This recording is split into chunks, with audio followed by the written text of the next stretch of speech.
An ordinary fisherman thought the sea had washed up a giant clam, but when he broke open the strange shell, his face turned pale. Inside was something no one was ever meant to see. Subscribe to the channel and comment below where you're watching this video from. The storm had passed during the night, leaving the coast raw and silent. The first light of dawn crept through a veil of gray clouds, touching the wet stones with a dull sheen. Waves rolled in slowly now, heavy and tired, retreating with a long hiss over the pebbled shore. The air smelled of iron, seaweed, and distant rain. For a moment, the world seemed still, as if the ocean itself was trying to remember how to breathe after its night of rage. Elias walked along the edge of the tide, boots sinking into the damp sand, his old oilskin coat glistening with dew. The man moved with the patient rhythm of someone who had lived too long by the sea to be surprised by its moods. His dark, weathered face was calm, but his eyes were restless.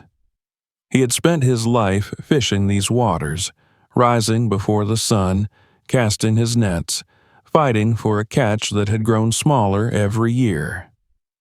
The younger men in the village joked that the sea had forgotten him, that it gave its gifts only to the new boats with their engines and radar. Elias said nothing to them. He was not a man of arguments. The sea, he believed, remembered everyone, just not always kindly. Beside him trotted Morrow, his golden retriever, old but steady, his paws wet and his fur clumped with salt. The dog sniffed at every rock, tail wagging, occasionally glancing back to make sure his master was still near. They had walked this beach together every morning for years. To the villagers, Elias was an odd sight. An old fisherman with a loyal dog and a stubborn faith in an ocean that seemed to have turned its back on him. But for Elias, this lonely path between the cliffs and the tide line was home, the one place where the noise of the world faded and only the sea spoke. That morning, however, something in the air felt wrong. The silence was too deep, the light too pale. The gulls that usually circled over the rocks were gone. Elias paused, squinting toward the horizon. A faint mist was curling from the water, blurring the line between the sea and the sky. He pulled his cap lower against the wind and continued walking, scanning the beach for driftwood and anything the storm might have thrown ashore. Sometimes the ocean's anger brought strange gifts. A crate of oranges from a wrecked ship, a broken compass, even a message in a bottle once, years ago. But what he saw that morning was something he could not name. Half buried among the stones, near the base of the northern cliff, was a massive, dark shape. At first, he thought it was a whale carcass, a common enough sight after a storm, but as he drew closer, he saw no flukes, no flesh, no smell of decay. It was smooth, perfectly curved, rising from the sand like the dome of a giant shell. The surface gleamed faintly under the gray light, streaked with long ridges as if sculpted by time. Elias stopped a few steps away, frowning. The object was enormous, larger than his boat, and too symmetrical to be natural. Morrow barked once, a low, uncertain sound, then fell silent, ears pinned back. The dog took a cautious step forward, sniffed the air, and retreated. Elias crouched down and touched the surface. It was cold, almost metallic, not like stone or bone. His fingers came away gritty with sand and salt. There was something else, an opening, a narrow slit running along the center, no wider than a hand. From within, the faintest breath of air escaped, carrying a scent not of rot but of age, of metal long sealed from the world. He pulled back, heart beating faster. The object didn't belong here. It didn't look like anything he had seen in all his years on the coast. He knocked on it with his knuckles, half expecting the hollow thud of driftwood, but what came instead was a deep, resonant echo that vibrated through his palm. Morrow whimpered and stepped behind him. Elias looked out toward the sea, as if the answer might be there. The tide was still low, leaving the strange thing exposed, but he knew it would soon rise again. The fisherman stood for a long moment, staring at it, weighing instinct against curiosity. He had seen the ocean swallow whole ships, drag men under without a sound, and yet he could not bring himself to walk away. The shell, if it was a shell, seemed almost to call to him. Perhaps it was the way the light shifted across its curved surface, or perhaps something older, a pull he couldn't explain. He brushed away more sand from its base, revealing patches of barnacles and bits of rope fused into the crust. Whatever this thing was, it had been here for years, maybe decades, hidden until the storm uncovered it. The mist thickened around him, muting every sound. Even the distant waves seemed far away now. Elias felt the peculiar loneliness of a man standing on the edge of something vast and unknown. He crouched lower, peering into the slit, but the darkness inside swallowed the light. For a moment, he thought he saw movement, a glint, a shimmer, but when he blinked it was gone. He stepped back, unsettled. His mind searched for explanations. A wreck, a buoy, a piece of machinery washed ashore, yet none fit. The shape was too deliberate, the material too strange. It reminded him of the stories old sailors used to tell in the tavern about things the ocean kept in its depths, sunken war machines, lost experiments, forgotten relics. He had laughed at those tales once. Now he wasn't sure. The wind shifted, carrying the cry of a distant gull. Elias looked down at Morrow, who sat watching him anxiously. "Easy, boy," he murmured, though his voice barely carried in the mist. The dog's tail thumped once, but he didn't move closer. The fisherman straightened, glancing toward the cliffs where the path led back to his boat. The tide was turning. Soon the waves would reclaim the beach. He should leave. Yet his feet stayed rooted. He circled the object slowly, tracing its outline. From one side it almost looked like a giant clam, its halves sealed tight except for that single narrow crack, but the proportions were wrong.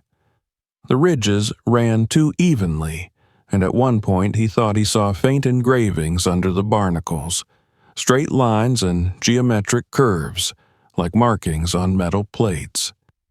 He rubbed at them with his glove, but they were too corroded to read. A faint vibration hummed through the shell when the wind gusted, a low tremor that he could feel through his boots. Elias shivered.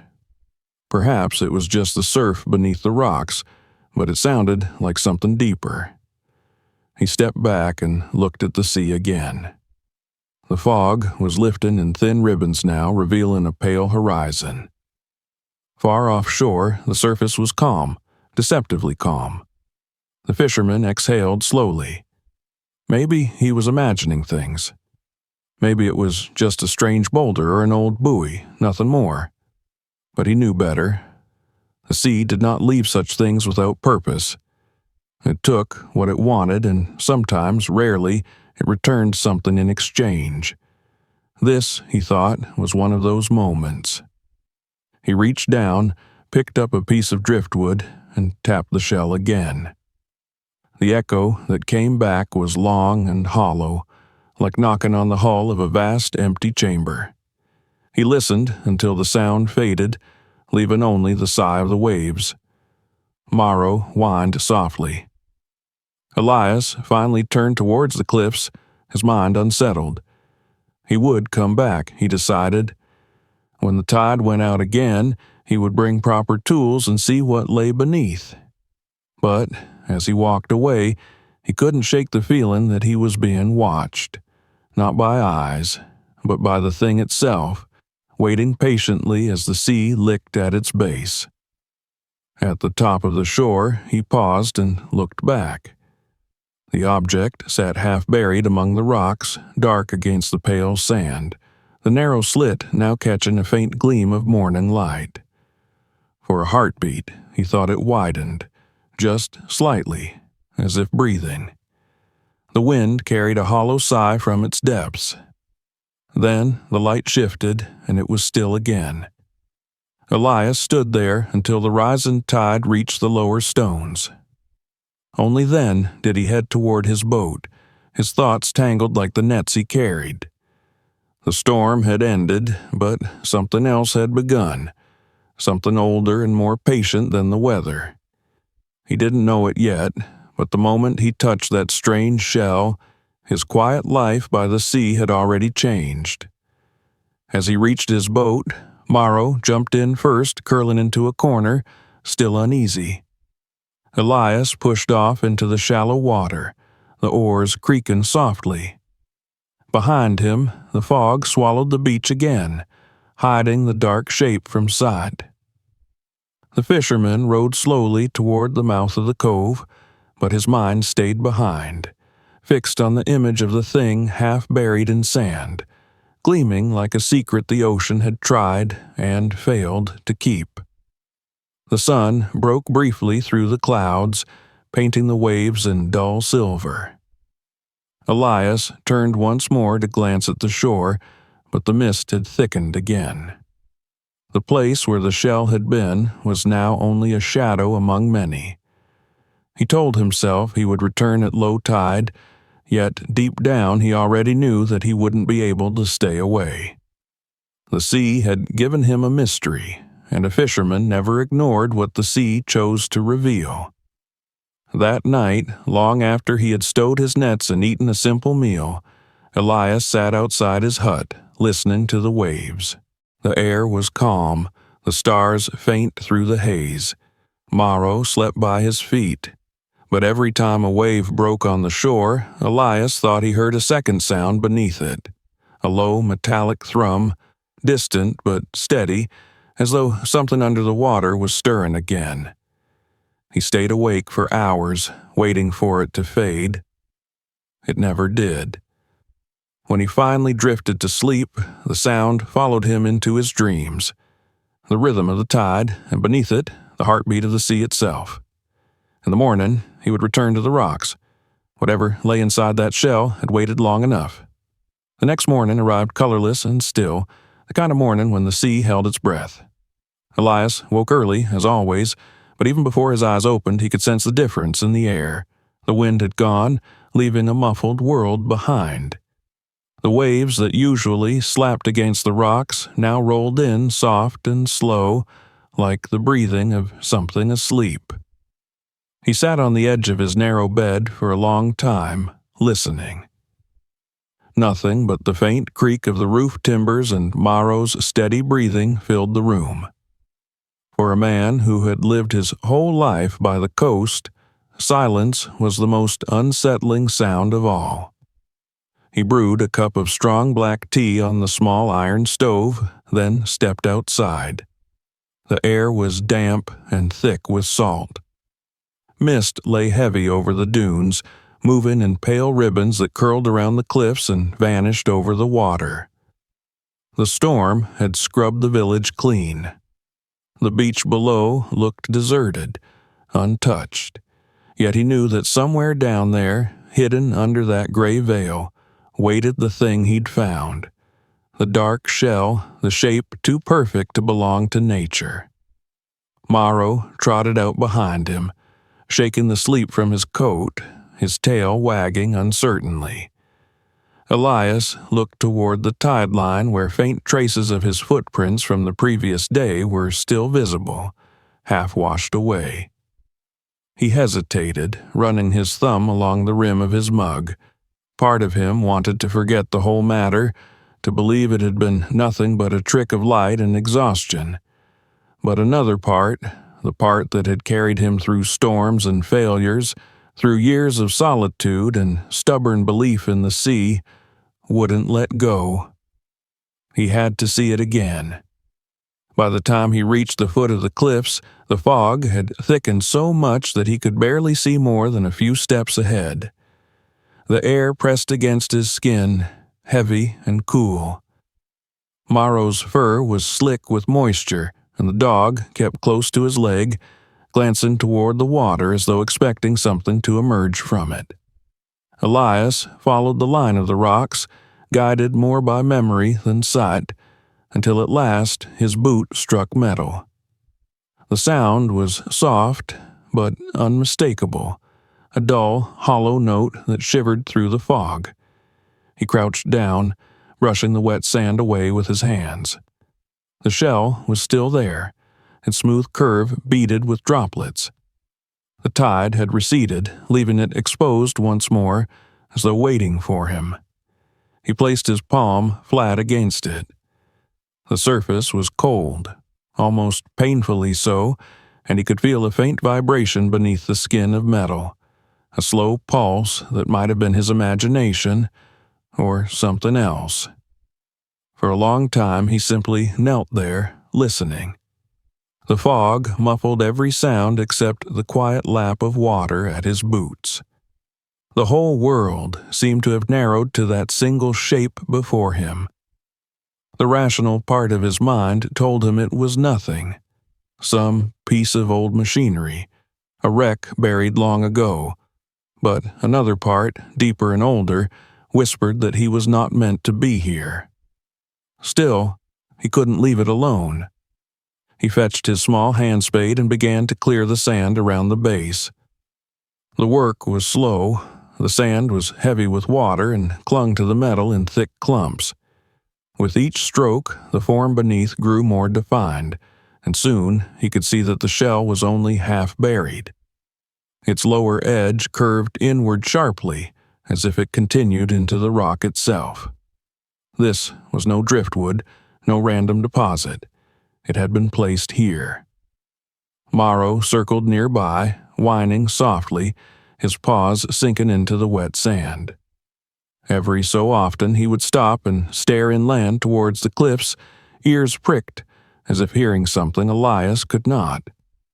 The fisherman paused to look, but there was nothing, only fog and the faint outline of jagged stone. "It's all right," he muttered out of habit, though the sound of his own voice startled him. It was too loud in that silence. He knelt again, tracing his gloved fingers along the central seam. The edges were uneven, rough with corrosion, yet the line ran perfectly straight, bisecting the structure as though it had been built to open and close. He could fit the tip of his finger inside, but no more. The interior was absolute darkness. When he leaned closer, he caught a faint smell, old metal, brine, and something else he couldn't place, something sharp and unfamiliar. He struck the surface lightly with the butt of his spade. The sound that came back was deep and resonant, echoing for several seconds before fading. Hollow. There was space inside, no question about it. He tapped again, listening to the difference in pitch between one side and the other. The tones changed, almost musical, as if the shell contained chambers or partitions. A vessel, maybe, he thought. A kind of capsule. The idea unsettled him even more than the thought of a creature. The fog thickened again, rolling down from the cliffs like slow smoke. The fisherman sat back on his heels, breathing hard. His heart was beating faster than it should have, and not from exertion. He'd spent his whole life on this coast, seen men drown, ships break apart, nets tear under the weight of unseen things, yet never had he felt the sea watching him as he did now. The silence wasn't empty, it was full, dense with waiting. Morrow gave a low growl, barely audible. His eyes were fixed on the opening, the fur along his spine rising. Elias placed a steadying hand on the dog's neck, but he could feel the tremor running through the animal. Something inside the shell seemed to answer the sound with a faint metallic creak, like the shift of pressure or the sigh of an old hinge. He froze. The sound came again, brief, almost imperceptible, and then stopped. The fisherman swallowed hard. His mind grasped at explanations.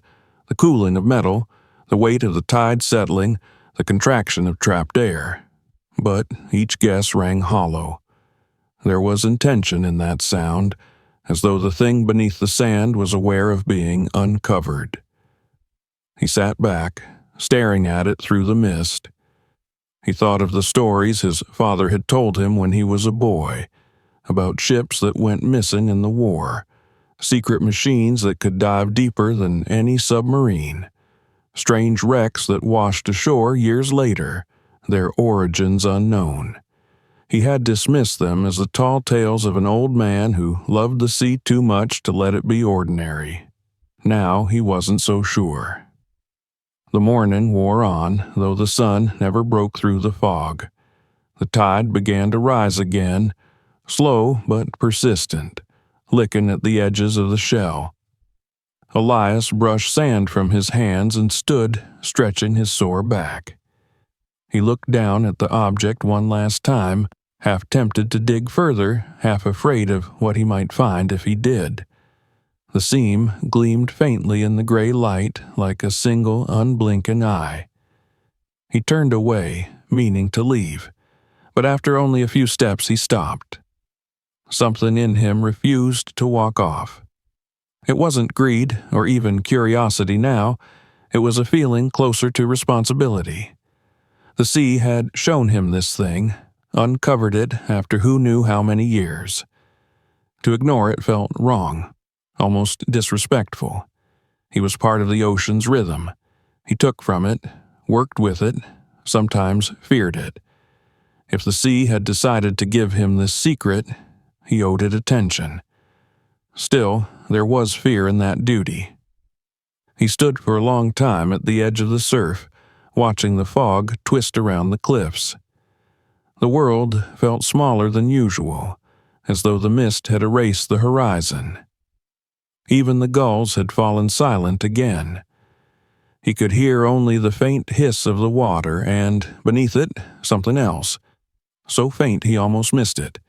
A vibration, low and steady, like the heartbeat of something enormous far below. Morrow barked suddenly, sharp and startled. The sound cut through the stillness like a knife. Elias turned quickly, heart thudding. The dog stood near the shell, hackles raised, teeth bared towards the cliffs. The fisherman followed his gaze but saw only rock and mist. Then, from somewhere above, a single pebble clattered down, bouncing off the stones and landing near his boot. He waited, breath held, but no other sound followed. It was nothing, he told himself. The cliffs often shed stones after a storm. Yet he couldn't shake the feeling that the timing was too precise, too deliberate. The mist shifted again, and for an instant he thought he saw a darker shape move along the ridge, tall, thin, and then gone. He blinked, and there was nothing. He called Morrow softly, and the dog obeyed, though unwillingly, glancing back at the shell as if expecting it to move. They began the climb back toward the path. With every step, the silence pressed harder against his ears. When he finally reached the top and looked down again, the fog had swallowed the beach completely. The object was invisible, hidden once more, as though it had never been there. Elias stood there for a long while, breathing the cold air, his hands clenched in his pockets. He should have felt relief, but instead there was a strange hollow ache in his chest, like the emptiness that follows a promise not yet fulfilled. He knew he would come back again, no matter how much sense warned him otherwise. Some mysteries were not meant to be ignored. When he finally returned to his cabin, the light had changed to the dim yellow of late afternoon. The wind had picked up slightly, carrying with it the faint cry of gulls returning to the shore. Morrow collapsed by the hearth, exhausted, while Elias sat by the window, staring toward the invisible sea. The sound of the waves was distant but rhythmic, soothing and relentless. Yet now he could hear something underneath it, a deeper tone that seemed to echo in his bones, the same resonance he'd heard when he struck the shell. He tried to busy himself, mending a torn net, but his hands moved mechanically. His mind kept returning to the fog, the cold metal, a sense of being watched. As the evening darkened, he lit the oil lamp and sat motionless beside it. Outside, the sea's breathing grew louder with the rising tide. Somewhere beyond the mist, the object waited, patient as the ocean itself. When he finally went to bed, he left the window open. The wind had changed direction, carrying the faint smell of salt and iron into the room. He dreamed that he was walking along the beach again, the fog so thick he could barely see his own hands. In the dream, he heard the shell breathing, a slow, rhythmic inhale and exhale that matched the waves. He reached out to touch it, and just as his fingers brushed the cold surface, the seam began to widen. A light spilled from within, not white but blue, cold and alive. Then he woke, heart hammering, the room silent except for Morrow's restless shifting. The dawn would come soon enough, and with it, the low tide. Elias lay in the dark, staring at the ceiling, knowing with absolute certainty that he would go back again. The sea had chosen him for something, though he didn't yet understand what. The silence of the cliffs was only the beginning. When Elias awoke, the sky above the window was a dull gray, streaked with thin bands of light pushing through the mist. The tide was still out, and from where he lay he could hear the soft pulse of waves breaking against the distant reef. Morrow stirred at the sound of his movement, lifting his head, his ears pricking toward the open doorway as if he too had heard the same whisper calling from the shore. The fisherman rubbed the sleep from his eyes and sat for a long while at the edge of the bed, feeling the weight of indecision press against his chest. He knew, even before he moved, that he was going back. The dream from the night before still clung to him, a residue of blue light and slow metallic breathing.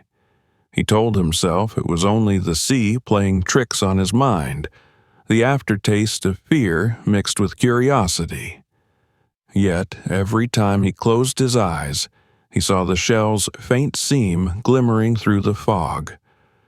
It wasn't a question of whether he would return.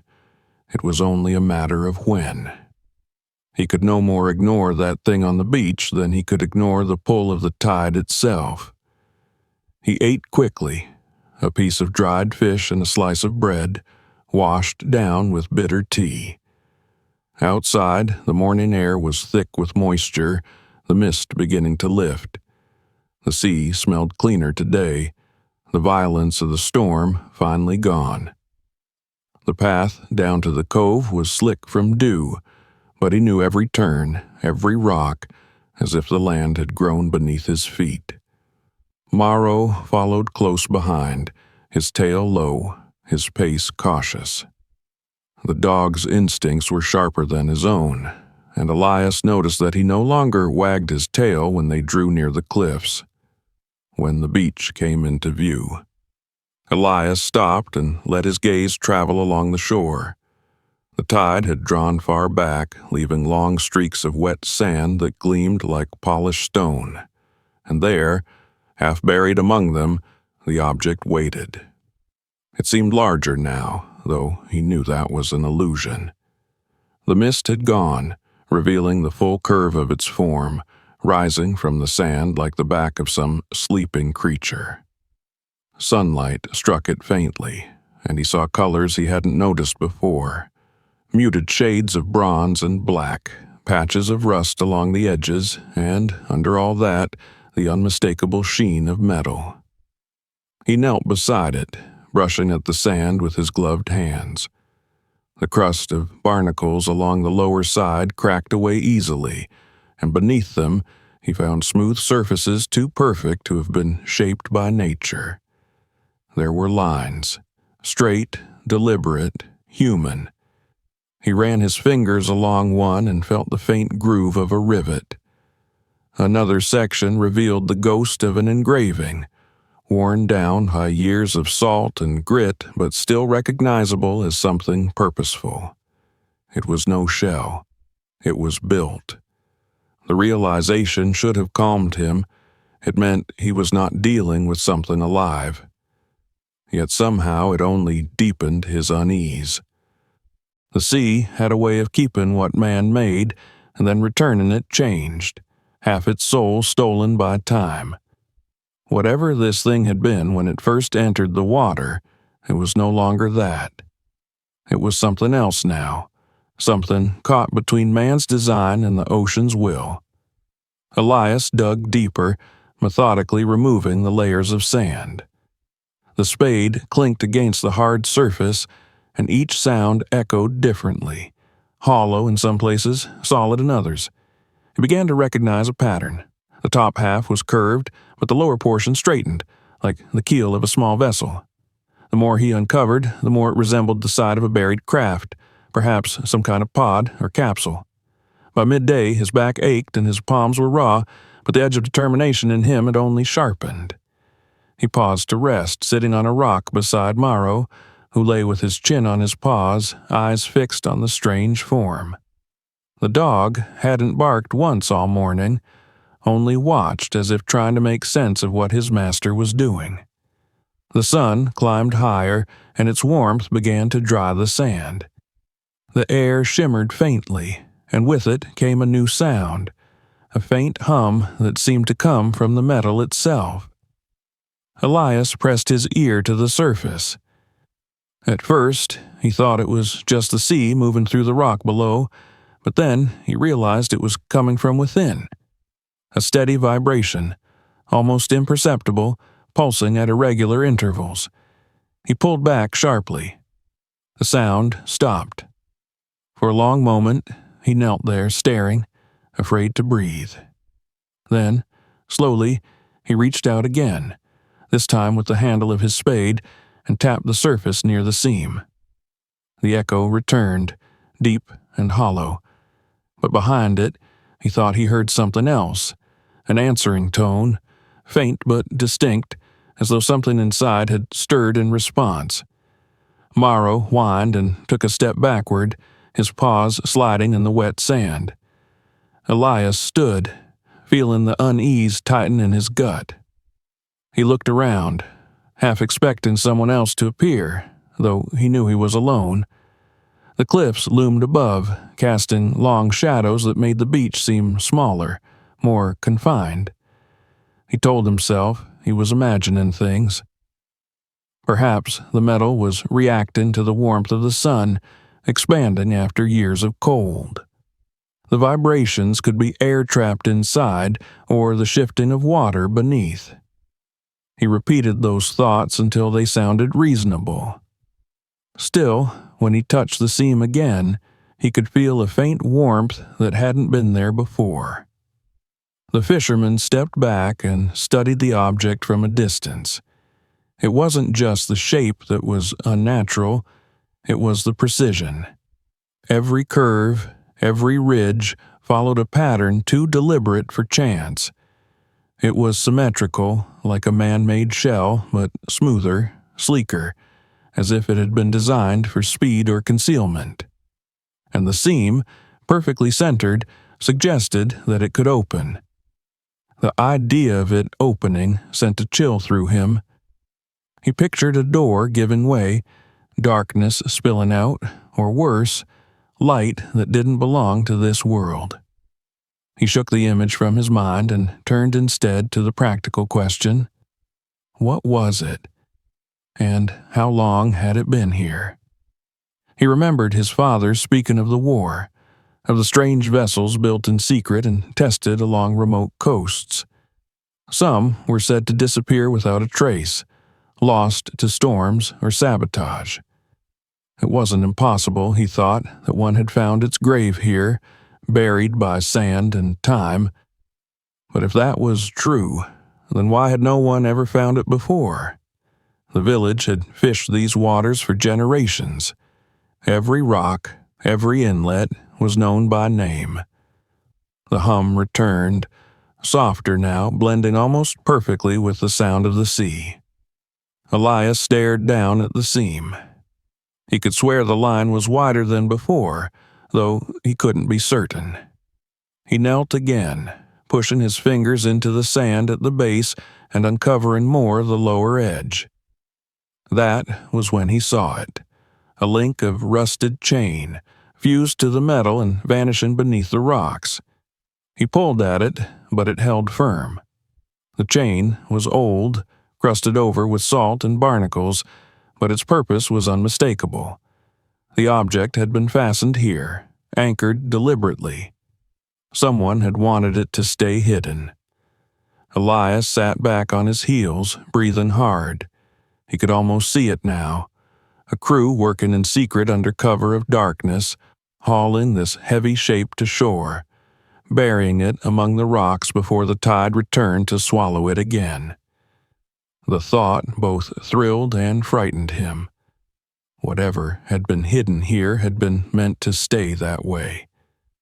Yet the sea had betrayed its keepers, casting it back into the light. He stood slowly, brushing the sand from his hands. The tide was beginning to creep inward again, the first thin tongues of water reaching for the base of the cliffs. The waves lapped gently at the chain, making it rattle faintly, a sound like distant laughter. He stared at it until the sun dimmed behind a sheet of clouds. The wind shifted, carrying the smell of rain. Morrow barked once, a short, anxious sound, then fell silent again. Elias knew he should leave. The beach would soon be swallowed, and the climb back would become treacherous. But he couldn't tear himself away. He bent down once more and traced the faint engraving along the upper surface. The markings were shallow, almost erased by time, but he could make out fragments of characters, letters perhaps, or numbers. He rubbed harder, revealing a partial sequence. P-72. The rest was lost. He repeated the characters under his breath. They meant nothing to him, yet they felt significant, like the first line of a story he wasn't meant to read. He pressed his hand flat against the cold metal, and for an instant he thought he felt it pulse beneath his palm. He jerked his hand back, staring at the spot, but it remained still. The hum had vanished. The beach was silent again, except for the steady rhythm of the sea. When he finally turned to leave, the world felt heavier. The mist was returning, crawling low across the water and wrapping around his legs as he walked. By the time he reached the base of the path, the object was already half hidden again, swallowed by shadow and fog. He looked back one last time and thought he saw movement, a shimmer along the seam, a breath of light escaping before the mist closed over it. He climbed slowly, each step echoing with the hollow sound of his thoughts. The cliffs were slick beneath his hands, and twice he nearly slipped, but he didn't stop until he reached the top. From there, the beach below was a pale blur, the sea spreading out beyond it in shades of silver and gray. Nothing moved. Yet Elias knew that the thing down there was not done with him. By the time he reached his hut, the first drops of rain had begun to fall. He hung his coat by the door and sat in silence, staring at the dark horizon through the window.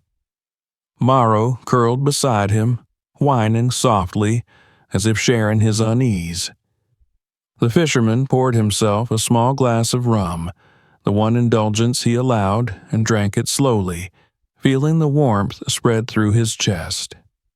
But no warmth reached his thoughts. The image of the chain, the engravings, the hollow hum, all of it lingered, demanding answers he didn't have. Outside, the rain quickened, tapping against the glass like fingers. Somewhere in the distance, thunder rolled over the water. Elias closed his eyes, but even then he saw it.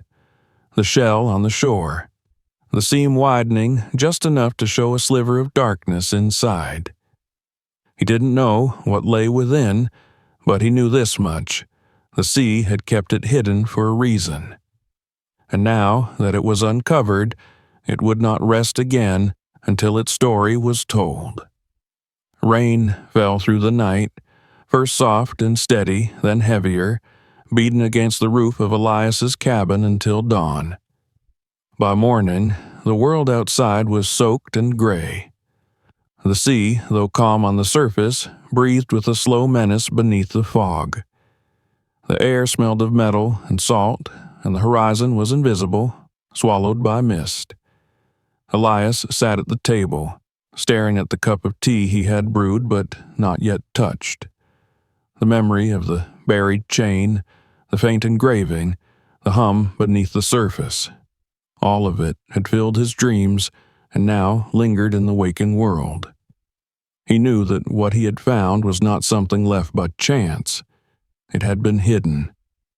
And now, for reasons he could not name, the sea had given it back. Morrow paced near the door, restless, his claws tapping softly against the wood. Every few moments he would glance at Elias and then toward the cliffs as if urging him to return. The fisherman sighed, pushed the mug aside, and stood. He was tired of pretending he could ignore it. Whatever that thing was, it had become a weight on his chest, a presence that would not let him breathe until he knew its truth. He gathered what tools he had, a small pickaxe, a crowbar, his spade, and loaded them into a canvas bag. The tide would be lowest around noon, and if he wanted to see what lay beneath, that was his chance. He left the cabin without locking it. There was no need. The village was miles away, and no one ever came this far along the coast. The path to the beach was slick from rain, the stones shining under the dull light. Elias moved carefully, gripping the wet rock with one hand as he descended. The sound of the sea grew louder with each step, until at last he reached the sand. The beach looked different now, emptier, darker. The storm had flattened everything, smoothing the shore as if the ocean had pressed it flat with its palm. And there, in the center of that vast emptiness, was the shell. It stood revealed almost entirely now, the rain having washed away much of the sand around it. Its full size was startling, longer than a fishing boat, wider than a cart. The curved surface gleamed darkly under the light, streaked with rivulets of water. Elias approached slowly, his boots sinking into the wet sand, the mist swirling around his legs. The chain he had seen the day before was still there, trailing from the base of the object like a serpent, vanishing under the rocks. It did not move, but it seemed to hum faintly, as if resonating with the sound of the waves. He set his tools down and crouched near the seam that ran through the center.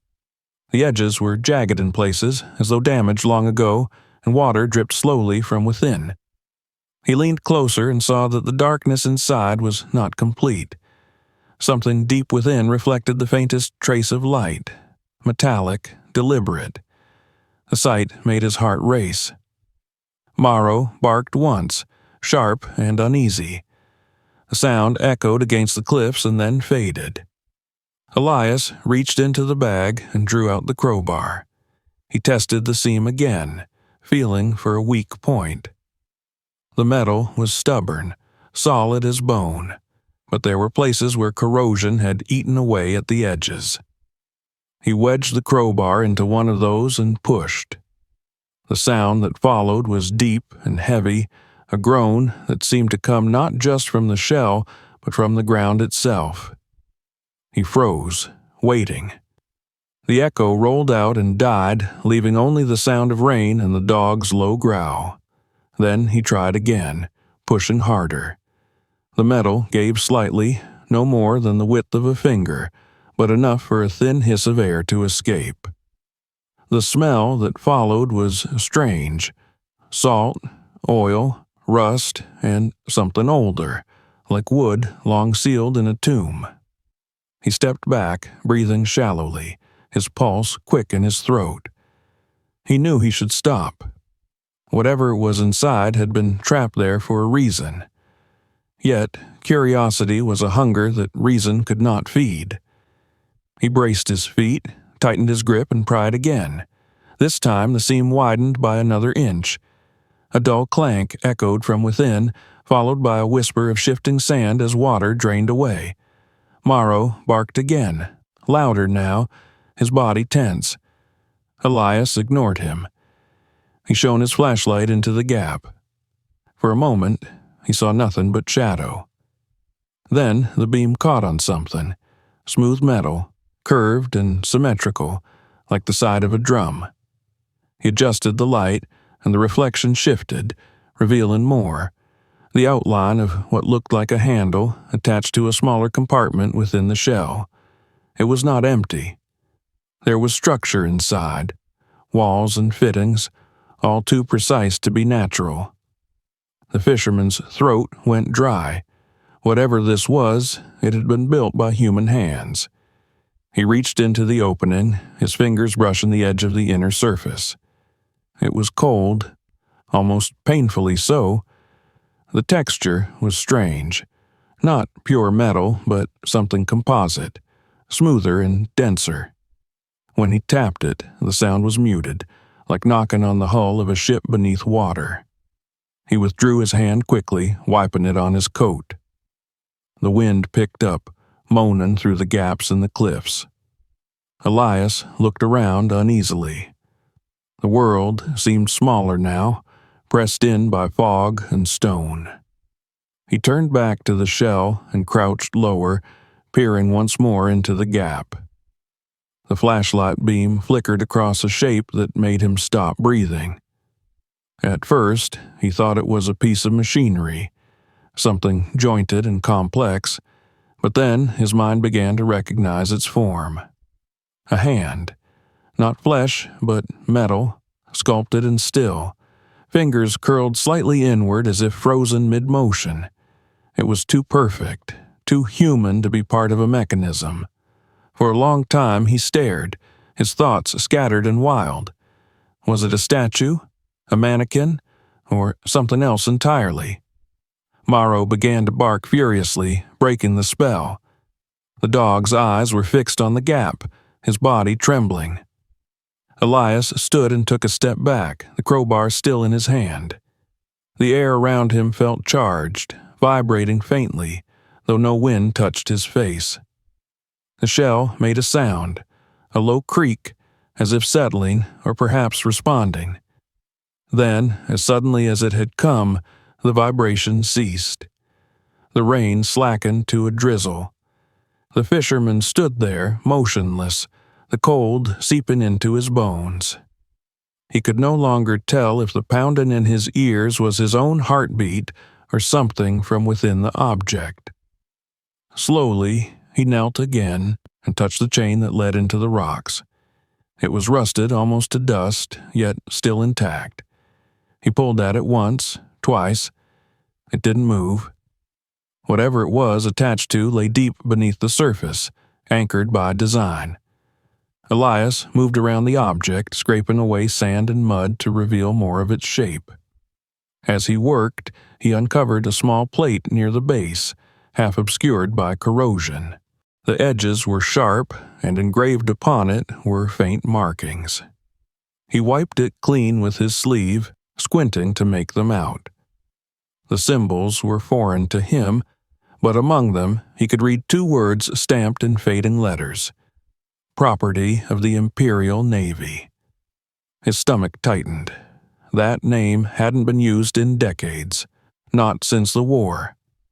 The truth settled over him like the fog. This was no natural relic.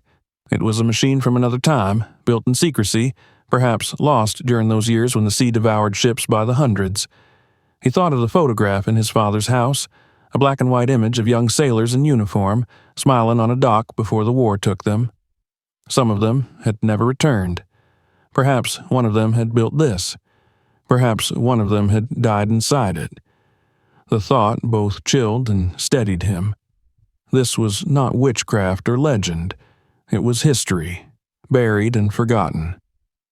He had a duty now, he told himself, to uncover it fully, to bring to light what the sea had hidden.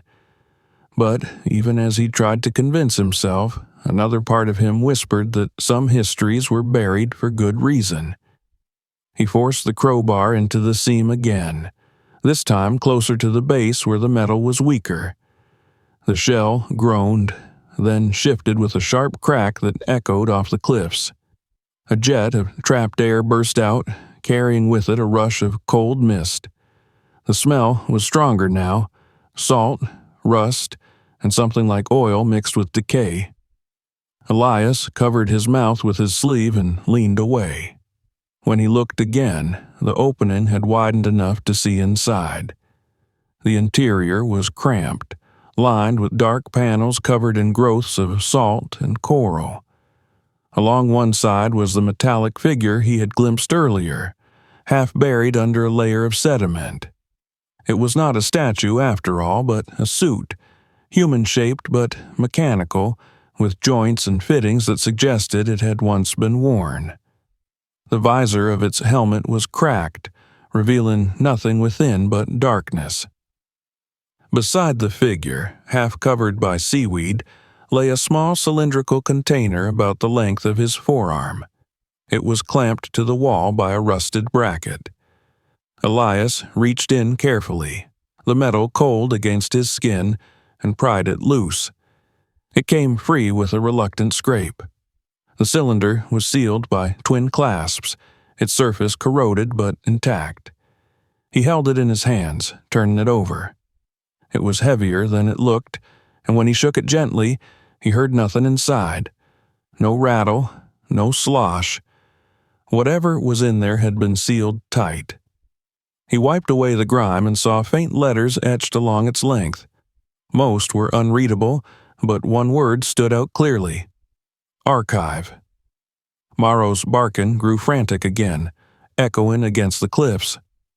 The dog had moved several paces away, tail tucked, staring at the object with wide, fearful eyes. Elias looked down at him, then back at the shell. The hum had returned, soft but steady, like the throb of a distant engine. He didn't know what it meant, but he suddenly felt exposed, as if unseen eyes were watching from beneath the waves. He tucked the cylinder into his bag, pulled the crowbar free, and stepped back. The shell remained still, though he thought he saw a faint shimmer of movement deep within, a flicker of blue light that died as quickly as it came. He turned away, heart pounding, and began walking toward the cliffs. The rain had stopped entirely now, and the world was silent again except for the quiet lap of the tide. At the top of the beach, he paused to look back one last time. The object sat there, half open, glistening under the pale light. From where he stood, it looked less like a shell now and more like a coffin, its seam yawning slightly as the water crept closer. Elias tightened his grip on the bag and began the climb home. By the time he reached his cabin, the fog had thickened again, rolling inland like smoke. He set the bag on the table and removed the cylinder, placing it gently before him. Morrow lay by the door, watching silently. Elias stared at the object for a long time, uncertain of what to do next. Every instinct told him that opening it would change things in ways he couldn't undo. Yet he also knew that leaving it sealed would haunt him forever. Outside, the sea was calm again, almost serene, as if it had released its secret willingly. But Elias could feel it, the sense of something unfinished, something waiting. The cylinder gleamed faintly in the lamplight, its metal surface breathing out a slow chill. He reached out, touched one of the clasps, and felt it move beneath his thumb, stiff but not locked. Whatever lay inside had slept for decades, sealed away in darkness. And now, for reasons beyond his understanding, it was awake again. The storm that had haunted the coast for days had finally passed, leaving behind a stillness that felt almost unnatural. The sea was flat, like a mirror stretched beneath a white sky. The morning light filtered through thin clouds, giving everything a muted, ghostly hue. Inside the cabin, Elias sat at the table, staring at the cylinder he had carried home from the shell. It lay before him on the worn wood, covered in dried salt and corrosion, a thing that looked as though it had been pulled from another century. He had not slept much the night before. Every time his eyes closed, he saw the cracked visor of that metal figure lying in the dark chamber, the lifeless hand frozen in place, the faint hum that seemed to vibrate through the sand long after he'd left the beach. Morrow had barely eaten. The dog stayed close to the hearth, watching the cylinder with the wary eyes of a creature that trusted instinct more than reason. Elias understood that unease. The object radiated a kind of quiet presence. It was impossible to think of it as mere scrap. It had weight not just in his hands, but in the air around it. He lit the lamp, though it was daylight, and examined the cylinder carefully. The clasps were rusted but intact, and the metal itself, beneath the corrosion, was unlike anything he had seen before. Not iron, not brass. It had a dull sheen, as if it resisted both time and air. He could just make out faint lettering along its length. Some were numbers, others symbols, but one word stood out clear even through the grime. Archive. Elias ran his thumb over the letters. An archive meant records, memory, preservation. The thought stirred something in him, a mix of curiosity and dread. Whatever had been sealed inside this thing had survived decades, perhaps longer. And it had been hidden in a machine that resembled a living creature, chained to the rock beneath the sea. He thought of the engraving he had found, property of the Imperial Navy, and his stomach turned. That name belonged to a time long gone, a time when men built machines of war and vanished with them into the ocean's depth. He reached for a chisel and a small hammer.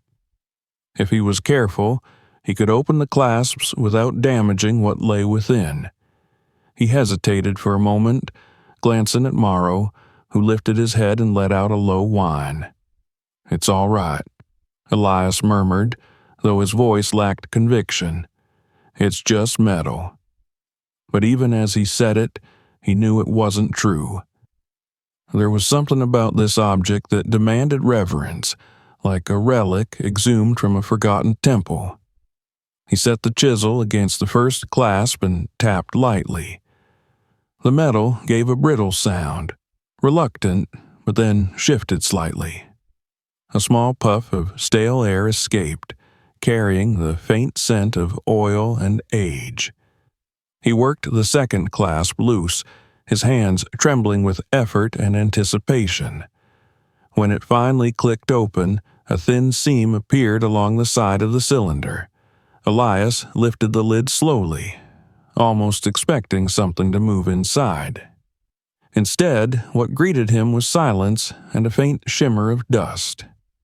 Inside, wrapped carefully in oilcloth, lay a collection of papers and a small metal plate. The papers were yellowed, the edges frayed, but miraculously intact. He drew them out one by one, spreading them on the table. There were sheets filled with neat, precise handwriting and ink faded to brown, diagrams of mechanical parts, and what looked like technical notes written in an older style of Japanese script. He could not read all of it, but enough remained familiar. The words spoke of design, of failure, of storms, of something called Project Kairyu, the Sea Dragon. Among the papers was an envelope, sealed with wax that had cracked but not completely broken. Elias pried it open. Inside was a letter, handwritten in the same neat script, but this one was personal, not technical. The ink had bled slightly, yet the words were legible. "If you find this, then I did not return. The vessel did not survive the storm. I entrust this record to the sea, where it may rest with me until someone remembers what we tried to do." Elias's breath caught. He read on. "We were told we were building something to protect our homeland, but what we built was something else, something that frightened even those who commanded us.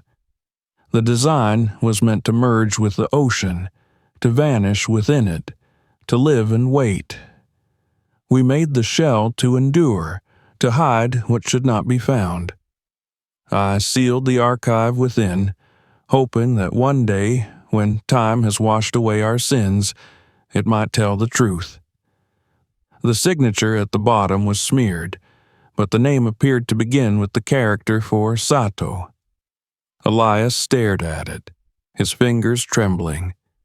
He had no connection to this man, no reason to feel as if the words had been written for him, yet he did. It was as though the sea itself had chosen him to uncover this message, to bear witness. He looked again at the diagram spread across the table. The drawings showed the cross-section of a machine that matched what he had seen on the beach, a large, shell-shaped vessel designed for submersion. Tubes and chambers ran through it, and at its core sat what appeared to be a human-shaped component, part of the mechanism rather than a passenger. Elias traced the lines with his finger. Was that figure he had seen inside not a man, but a construct, part of the vessel itself? The thought chilled him. As he studied the papers, something small slipped from between them and fluttered to the floor. He bent to pick it up. It was a photograph, curled and faded, the image almost ghostly. 3 men stood side by side in naval uniforms, their caps tilted against the sun. One of them, the one in the middle, held a model of a strange oval object with ridged sides. Behind them, the coastline stretched out, familiar in a way that made Elias's chest tighten. He knew that cliff, that line of horizon. It was this very beach. He turned the photo over. On the back, written in fine handwriting, were the words, "To my family, if I do not return, know that I tried." Elias sat back heavily. The air in the room felt thin. He could hear the faint tick of the clock above the stove, the soft panting of the dog, and outside, the distant rhythm of the waves. He had held men's stories in his hands before. Old nets, letters, family heirlooms brought up in catches, but never something like this. This was not a relic of chance. It was a confession delivered by the sea itself. He rose and went to the window. The tide had come in again, calm and deliberate, stretching far across the beach. The place where the shell lay buried was invisible now, covered by a thin film of water. For the first time, Elias thought he understood what the man's letter had meant. The sea did not destroy everything it claimed. It kept some things, holding them until the time was right to return them. He turned back to the table, to the photograph, to the letter, to the gold-tinted metal plate that bore the faint inscription of the same project name. It struck him that everything in that cylinder had been preserved as if waiting for him. He wondered if the descendants of this Sato still lived somewhere inland, unaware that the sea had just delivered their ancestors' final words to a stranger. He spent the rest of the afternoon carefully drying the documents near the stove, pressing them flat with pieces of glass to prevent curling.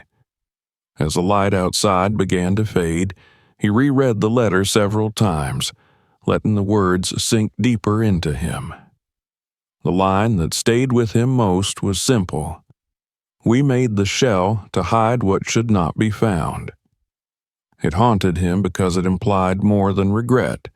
It suggested a warning. And yet, what could he do now? He had already pried open that shell, disturbed what had slept there for decades. The sea had not stopped him, and neither had the world. But something in him whispered that there would be a cost. As evening came, Elias lit the oil lamp and placed the photograph beside the letter. Morrow lay asleep by the fire, his head resting on his paws, though his ears twitched from time to time as if hearing distant sounds. Elias poured himself a small measure of rum, staring into the flame. The sea's murmur carried through the walls of the cabin, slow and deep, a heartbeat that had always been there. But tonight it felt closer, more insistent, as if aware of what he had done. He thought of the figure inside the shell, the mechanical body, the hand half reaching toward the seam. Was it part of the machine, or was it once a man sealed within, the vessel doubling as his tomb? The thought refused to leave him. He saw that hand in his mind, perfectly shaped, lifeless, yet not entirely devoid of purpose. Whoever had been inside, whatever this sea dragon had been meant to do, its story had been locked away for a reason. The wind picked up outside, shaking the walls slightly. Elias looked toward the window. Beyond the glass, the night had swallowed the shore. He thought he saw faint movement in the darkness, a flicker of pale light along the water's edge, but when he blinked, it was gone. The fog was thickening again, creeping inland like the slow breath of something ancient. He gathered the documents and placed them carefully back into the cylinder, sealing it loosely this time. He would take it to the city tomorrow, to the museum, perhaps. Let others read it, let them decide what to do with it. He was a fisherman, not a historian, not a keeper of ghosts. And yet, as he placed the lid back on, he felt the faintest resistance, as though the cylinder itself were unwilling to close. He pressed harder and it clicked shut. That night, he dreamed again. He was walking along the same beach, but it was years earlier, the cliffs sharper, the water darker. He saw men in uniforms moving along the shore, dragging chains, shouting orders. The giant shell rested half-buried even then, gleaming in the torchlight as they worked to cover it with sand. A man stood apart from the others, watching. His face was indistinct, but Elias recognized the same outline as in the photograph. The man turned to him and said something Elias could not hear. Then the sea rose suddenly, swallowing them all, and the dream dissolved into darkness. He woke before dawn, his throat dry, the room cold. The lamp had gone out, and the air smelled faintly of salt. For a moment, he thought he heard a noise from outside, the dull clang of metal against rock carried on the wind, but it faded quickly. Morrow lifted his head and looked toward the door, growling softly. Elias rose and went to the window. The fog lay thick over the shore, and though he could see nothing beyond a few meters, he knew the sea was there, waiting. The shell, the chain, the man's letter, all of it had bound him now to something larger than himself. He could not undo what he had uncovered, nor could he pretend it meant nothing. The ocean had given him a message, one written not in ink alone, but in silence, in patience, in the language of things buried and returned. As he stood there, watching the fog shift and breathe, a strange calm came over him. The fear was still there, but so was something else. A quiet certainty that he was part of the story now, that the line between the living and the lost had thinned. The letter's closing words echoed in his mind. I entrust this record to the sea, where it may rest until someone remembers. Someone had. And now that memory was his to carry. Elias did not sleep after that last dream. When the faint light of morning began to filter through the fog outside, he was already dressed, the cylinder packed carefully inside a burlap sack beside him. The decision had been made before dawn, though it wasn't logic that had made it, but something heavier and quieter, something that felt like obligation. The sea had given him a story, and he could no longer keep it to himself. There were people whose work it was to understand such things, men who catalogued the remnants of history and restored meaning to the forgotten. He was not one of them. He was only a fisherman who had stumbled upon what others had lost. Morrow followed him, as always, silent but alert. The dog's movements were slower now, as if the weight of the past few days had touched him too. When Elias stepped outside, the air was so still it felt like the world had stopped breathing. The fog had thinned into long, tattered ribbons that drifted low over the cliffs. Somewhere beyond, the tide was turning, the soft whisper of water against stone echoing faintly through the quiet. He took the narrow path that wound up toward the road, where an old truck waited, borrowed from a neighbor who owed him a favor and never asked for explanations. The journey to the city would take hours, perhaps most of the day, and he dreaded it not for the distance but for what it meant. To carry that cylinder inland was to take a piece of the sea where it did not belong. He wondered, as he drove, whether it would resent him for it. The road cut through fields of tall grass, wet from the night's mist. The world looked washed clean, stripped of its color. Every so often he caught sight of the coastline in the distance, a faint silver line beneath the pale sky, and felt a pull in his chest. It was as though something unseen tugged at the thread of his soul, reminding him that he was leaving behind the place that had shaped him, the place that had chosen him for this strange burden. By noon, the fog had lifted completely, and the city appeared, a collection of slate rooftops and narrow streets that looked almost foreign after so many years of solitude. He parked near the harbor office, where the smell of fish and fuel filled the air, and walked toward the museum at the end of the quay. Its stone facade rose solemnly above the water, an old building that had once been a naval administration hall. It seemed fitting, in an unplanned way, that the story which had begun with the Imperial Navy would find its way back here. Inside, the museum was quiet. The air smelled faintly of varnish and paper. Displays lined the walls, photographs of ships lost to storms, relics from wrecks pulled up by divers, and glass cases filled with uniforms and medals. Elias felt awkward as he stepped across the polished floor, his boots leaving faint prints of sand and salt water. A woman behind the counter looked up, startled at first by his appearance, then curious. He set the sack on the desk and spoke in a voice that sounded distant even to his own ears. "I found something," he said. "Something old." The woman blinked, then called for someone in the back. A few minutes later, a man appeared, middle-aged, bespectacled, wearing gloves, though he held nothing. Elias explained as best he could, describing the shell, the chain, the cylinder, the letter. He tried not to sound like a man telling a ghost story, though he suspected that was exactly what he sounded like. The curator, for that was clearly what the man was, listened without interruption, his expression unreadable. When Elias finished, there was a long pause. "You have it with you?" the man asked. Elias nodded and unwrapped the cylinder, setting it gently on the counter. The curator leaned closer, his gloved fingers tracing the corroded letters. His eyes widened slightly when he read the words, "Property of the Imperial Navy and Archive." Without another word, he motioned for Elias to follow him. They went into a small room filled with tables and lamps and instruments that gleamed under white light.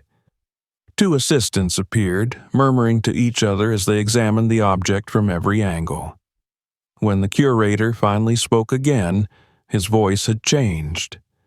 "Do you realize what this might be?" Elias shook his head. something that was meant to stay buried. The man smiled faintly, though there was no amusement in it. Perhaps, but the sea seems to have different ideas about what should be forgotten. He gestured for one of the assistants to open the cylinder. When they saw the contents, the papers, the letter, the photograph, the room grew silent. The curator handled them delicately, unfolding the pages as though they might dissolve in his hands. His eyes scanned the handwriting, the diagrams, and when he came to the letter, he exhaled softly. This was part of a classified research initiative, he said at last, a project rumored to have vanished in the final months of the war. There were reports of experimental submersibles, prototypes designed to operate undetected beneath the sea. None were ever recovered. He looked up. Until now. Elias said nothing. The words barely registered. He felt as though he had already known all of this, not in facts, but in the strange, instinctive way one recognizes the inevitable. The curator continued, explaining that the letter would be authenticated, the documents preserved. If the name Sato could be traced, the family would be contacted. They would make arrangements, he said, for the artifacts to be displayed. But his tone shifted as he added, almost to himself, "Some things we preserve not because they are proud moments, but because they remind us of what men should not attempt again." Elias stayed while they catalogued the items, though his thoughts had drifted far from the room. He watched as they placed the letter in a sealed case, as the photograph was flattened under glass, as the cylinder, the same one that had seemed so heavy in his hands, was lifted carefully away. With each object taken from him, he felt a strange mixture of relief and emptiness. When the last of it was gone, he realized that the story no longer belonged to him. It belonged to history now, to others who would dissect and interpret it, perhaps even forget it again in time. As he signed the forms the curator handed him, he noticed the faint tremor in his own signature. He thanked the man, though the words felt insufficient. The curator, perhaps sensing his unease, said quietly, "You did the right thing, bringing this to us. You've given a piece of the past back to those who lost it." Elias nodded, but as he stepped out into the sunlight, he wasn't sure he agreed. The sea, he thought, never truly gives anything back. It only lends it for a time. He walked slowly toward the harbor. The city was louder now, filled with the clatter of carts and the calls of fishermen unloading their morning catch. The smell of brine and smoke hung heavy in the air. He found a bench overlooking the water and sat there for a while, watching the movement of the tide against the docks. The waves were small, harmless, but he could feel the power beneath them, the vast patience of the ocean stretching far beyond sight. In his mind, he saw again the photograph of the men in uniform, their faces caught in a moment before the sea took them. He wondered what they had believed they were building, salvation or destruction, and whether they had understood, even for a moment, that they were creating something that would outlast them all. The thought lingered as he drove back along the coast. The afternoon sun had broken through the clouds, scattering gold light across the fields. Yet the closer he came to home, the heavier the air grew. The sea was calm, but it no longer looked peaceful. It shimmered in the distance like the eye of something vast and aware. By the time he reached his cabin, the tide had turned again, and the water was high. The beach was empty, the sand smooth as glass. He stood for a long time where the path met the shore, listening to the waves break and retreat. The place where the shell had lain was unrecognizable now. The sea had reclaimed it, erasing every mark of his discovery. It was as though it had never existed at all. Morrow trotted beside him, sniffing at the air. The dog seemed calm now, no longer wary, as if the tension that had hung between them these past days had dissolved. Elias crouched and scratched the dog's neck. "It's done," he said softly. But even as he spoke the words, he felt the echo of something unfinished. He looked out across the horizon, where the sunlight touched the water and turned it to silver. Somewhere beneath that endless surface lay the wrecks of ships, the bones of men, and perhaps other shells like the one he had found. Relics waiting for the right moment, the right storm to return. He thought of the curator's words. The sea decides what should be forgotten.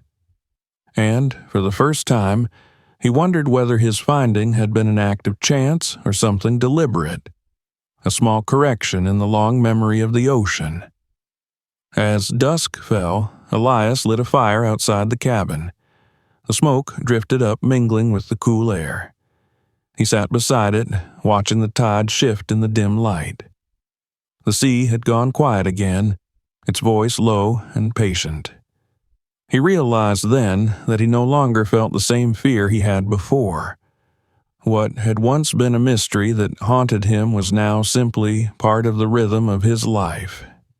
He had seen what lay beneath the surface, and in doing so, he had glimpsed something beyond fear, a kind of understanding that defied words. He stayed by the fire until night settled fully. The stars appeared slowly, one by one, reflected faintly on the dark water. He thought of the man named Sato, of the letter, of the promise to tell the truth when the sea was ready. Perhaps that promise had finally been kept. When the last embers began to fade, Elias rose and walked toward the water. The waves reached his boots, cold and steady. He looked out over the vast expanse, the horizon a thin line of darkness between sea and sky. "It's your story now," he murmured, unsure whether he was speaking to the sea or the ghosts it held. The tide crept higher, wrapping around his feet like a gentle pull, and he smiled faintly. It no longer felt like a threat, only a reminder that the sea gives back when it is ready, and only to those who listen. He turned and walked back toward the cabin, Morrow following close behind. The fire's glow flickered against the walls as he stepped inside. He closed the door softly, and for the first time in many nights, sleep came easily. Outside, the waves continued their endless rhythm, whispering against the shore. The place where the shell had once been was smooth and unmarked, but deep beneath the surface, far beyond sight, the sea carried the memory of everything it had ever taken. And somewhere within that vast, dark heart, it remembered the fisherman who had listened and returned what it had kept too long. The days that followed were softer, slower. The air along the coast seemed lighter now, as if something unseen had finally exhaled. The storms had gone, and the fog no longer clung so thickly to the cliffs in the mornings. The sea itself looked calmer than Elias had ever seen it, smooth and deep, reflecting the pale sky like a sheet of glass. Life returned to its ordinary rhythm, yet beneath that quiet surface lingered the faint hum of something changed, as though the ocean and the man who lived beside it now shared a secret. Elias rose each morning at dawn, as he had done for years, and prepared his nets. His small boat, weathered and scarred from decades of use, still waited for him at the mouth of the cove, tied to the same post worn smooth by tide and time. Yet, when he rode out into the open water now, the sea no longer felt indifferent to him. There was a strange tenderness in the way it moved beneath the boat, a slow and steady rhythm that matched his own heartbeat. The horizon stretched wide and unbroken, the wind whispering across the waves with a sound that almost resembled breath. He cast his nets as always, watched the ripples spread outward, and waited. Sometimes, as he leaned over the edge of the boat, he thought he saw something move below. Not fish, not shadow, but glimmers of metal buried in the sand far beneath. It might have been sunlight catching on stones, or it might have been memory. Either way, he no longer feared what lay beneath. The sea, he knew now, was not cruel. It was only vast, ancient, and endlessly patient. When he returned home that first evening after visiting the museum, the sun was setting in a wash of red and gold. The cliffs burned briefly with light before fading to gray. Morrow ran ahead of him, paws kicking up sand, barking at the gulls that circled above the shoreline. Elias paused at the water's edge and looked towards the spot where the great shell had once lain. The sea had smoothed it over completely. Only a small depression in the sand hinted that anything had ever disturbed this place. The tide came in quietly, touching the edge of that hollow, and then drew back again, leaving it undisturbed. It was as if the ocean had placed a hand over the wound it had revealed, sealing it with care. He sat down on the rocks, listening to the rhythm of the surf. The sound had always been familiar, but tonight it seemed to carry meaning. A slow, steady language that he had only just begun to understand. The sea was speaking not in words, but in memory, in the movement of water against stone, in the sighing of wind through the reeds. Elias listened, eyes half closed, and for the first time he realized that he was not hearing the ocean as he had all his life. He was hearing it as one hears another person breathe while asleep, with quiet recognition, with affection. In the days that followed, people from the museum came to visit the coast. They brought instruments, notebooks, cameras.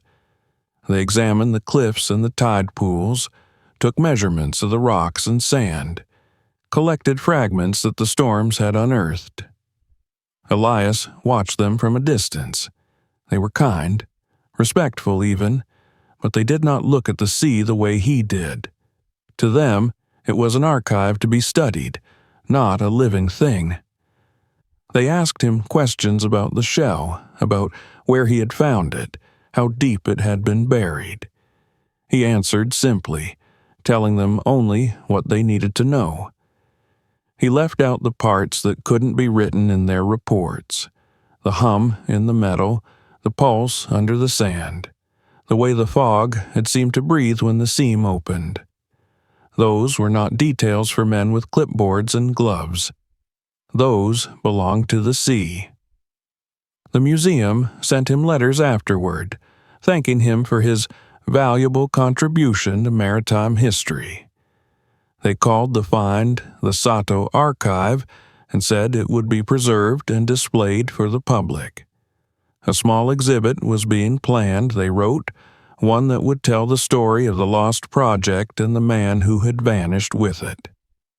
Elias folded the letter carefully and placed it in the drawer by his bed, beside a photograph of his parents that had long since faded from sun and salt. He felt no pride, only a quiet sense of finality. The story had returned to its rightful place, not in his hands, but in memory. One evening, he took the road down to the beach again. The light was soft, the kind that came just before the sun disappeared. The sea was calm, a wide expanse of silver that seemed to stretch into eternity. He walked along the shoreline, Morrow trotting behind him, the sand cool beneath their feet. The world felt smaller now, but in a way that comforted him. He had spent his life thinking of the ocean as something distant and unknowable. Now he saw it differently, not as an enemy or even as a mystery, but as a companion. Something that held stories just as men did, and sometimes, when the tide was right, shared them. He stopped near the place where the shell had been. The tide was low, the rocks exposed and glistening in the fading light. He could see bits of broken coral, fragments of driftwood, and strands of seaweed glimmering with moisture. He crouched down and ran his hand over the smooth sand. It was cold, but not unkind. For a long time he stayed there, listening. The world seemed to hold its breath. Only the faint rustle of wind and the distant cry of a gull broke the silence. He thought of the man whose letter he had found. Sato, the engineer, the dreamer who had written that final confession before sealing it in metal and trusting it to the waves. Elias imagined him standing on this same shore decades earlier, perhaps under a different sky, feeling the same pull of the sea. He wondered whether the man had known what would happen, whether he had accepted it with peace or despair. Perhaps both. The ocean did not care for distinctions like those. It simply took what was given to it and waited until it was time to return it. The wind shifted, bringing with it the smell of rain. Elias looked up and saw a thin veil of clouds gathering far out to sea. The horizon shimmered with faint lightning, but it was distant, harmless, more a whisper than a threat. He stood, brushing sand from his hands, and looked once more at the water. The surface glimmered faintly, and for a fleeting moment he thought he saw movement, a ripple that seemed to trace the outline of something immense just beneath. It might have been a trick of the light, but in his heart he felt the truth of it. The shell was gone, but not lost. The sea had simply taken it home. He walked back toward the cliffs, Morrow at his heels. Behind him, the waves rolled in, soft and even, as though breathing in rhythm with his steps. The sun dipped below the horizon, turning the sky the color of old brass. The last light caught the wet stones and made them shine like coins scattered by a careless god. Elias stopped once, halfway up the path, and looked back. The beach was empty, the tide slowly erasing his footprints. It struck him that this was how the world would end for all men, not with violence, but with quiet, with the soft patience of water smoothing the edges of memory. That night, as he sat by the fire, he opened the window to let in the cool air. The smell of the sea drifted in, carrying with it the faint cry of the gulls settling for the night. He poured himself a cup of tea and leaned back in his chair. Morrow lay curled at his feet, breathing steadily. Outside, the tide whispered its endless lullaby. For the first time in many years, Elias felt peace, not the fragile kind that comes from ignorance, but the deep, abiding peace that comes from understanding one's smallness within the vastness of things. He thought again of the curator's words. You gave a piece of the past back to those who lost it. But that wasn't quite true. The past did not belong to people. It belonged to time, to the elements that outlast them. He had not returned the past to men. He had returned it to the sea, where it had always belonged. The ocean would keep it safe, as it kept everything, in its dark, unending heart. Sometime after midnight, he woke to the sound of rain. It fell softly against the roof, a rhythm gentle and steady. He rose and stepped outside. The air was cool and smelled of salt. The rain was fine as mist, and the surface of the sea glowed faintly in the moonlight, each drop creating tiny ripples that merged and disappeared. He walked down to the edge of the water, letting it wash over his boots. The sea was alive with motion, yet utterly calm. It was breathing again, slow and even, as though resting after some long labor. He stood there a long time, the rain falling around him until the tide began to climb higher. Morrow waited on the rocks, watching silently. Elias turned to go, but before he did, he whispered to the sea, not in words, but in thought. A simple acknowledgement. Gratitude. The sea gave no answer, but a single wave rolled farther than the others, curling around his ankles before slipping away again. It felt like a farewell. The next morning, The sky was clear. The beach gleamed with new sand carried in by the night's tide. Not a single sign remained of the shell or the chain or the hollow where it had rested. The world had been reset, as if the sea had rewritten itself overnight. Elias stood on the shore and smiled faintly. The gulls were back, crying overhead. The smell of salt and sunlight filled the air. He knew he would keep fishing, keep living as he always had. But some part of him, quiet, deep, unchanging, would remain bound to that day when the ocean had opened its heart. He had not found treasure or fortune. What he had found was something rarer, the understanding that the sea, for all its power and cruelty, was not a thing of mystery, but of memory. It remembered everything, every ship, every storm, every soul it had ever taken, and it never forgot. As he turned to leave, Morrow trotted beside him, tail swaying gently. The sun climbed higher, warming the rocks, and the wind carried the faint sound of water moving through hidden caves beneath the cliffs. It sounded almost like a voice, low and distant, whispering not to be afraid. Elias paused, listening one last time. The sound faded into the steady rhythm of the waves. He nodded once, as though answering, and continued up the path toward his cabin. Behind him, the tide came in again, erasing every trace of his passing, smoothing the sand until it was as pristine as the morning he had first found the shell. And in that silence after the waves, the sea kept its promise, remembering, always remembering. If you enjoyed this story, don't leave just yet. Make sure to subscribe so you don't miss the next episode. The next story will surprise you even more.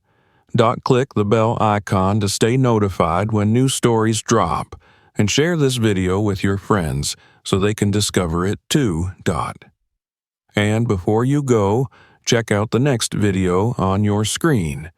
Trust me, you'll want to see what happens there.